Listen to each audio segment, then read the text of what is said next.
नमस्कार. मी राजधान दांडक, संस्थावाध्यक्ष, बुलढाणा अर्बन.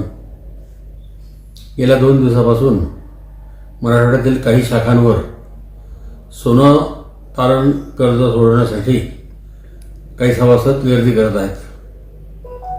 या लोकांना काही आमच्या हितचिंतकांनी असे समजावून सांगितले की बुलढाणा अर्बनमध्ये आपले सोने 70,000 रुपये तोळ्याने ठेवलेले आहे व सध्या सोन्याचा भाव 1.5 लाख रुपये तोळा आहे.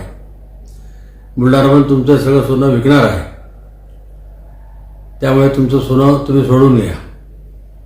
आणि त्या ग्रामीण भागातील ऊसतोड कामगारांना यावरती विश्वास बसला व कर्नाटकमधील एका कारखान्यावरून त्यांना पूर्ण वाहनाची व्यवस्था करून दिली की तुम्ही आपापल्या गावात जा, तुमच्या नातेवाईकांना सांगा की बुलढाण्यामधलं सोनं सोडून घ्या.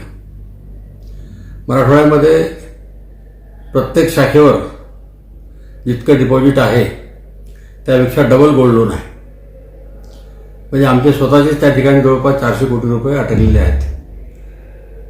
त्यामुळे कोणीही म्हणजे डिस्टर्ब होण्याचं कारण नाही, कारण की आम्ही आपलं संस्था इतकी मोठी आहे की ना आम्ही आपलं सोनं विकणार आहे आणि काहीच नाही.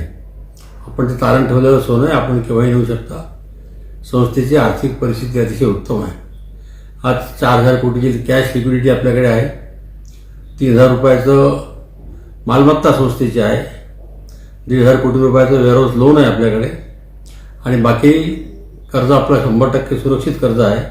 आणि बुलढाणा अर्बनचा NPA फक्त 2% आहे.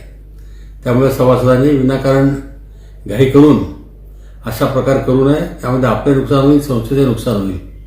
माझी सगळ्यांना एकदा कळकळीची विनंती आहे की आपण सगळ्याच गोष्टीचा गंभीर विचार करावा, बुलढाण्याची आर्थिक स्थिती बघावी आणि नंतरच काय तो योग्य निर्णय घ्यावा. धन्यवाद.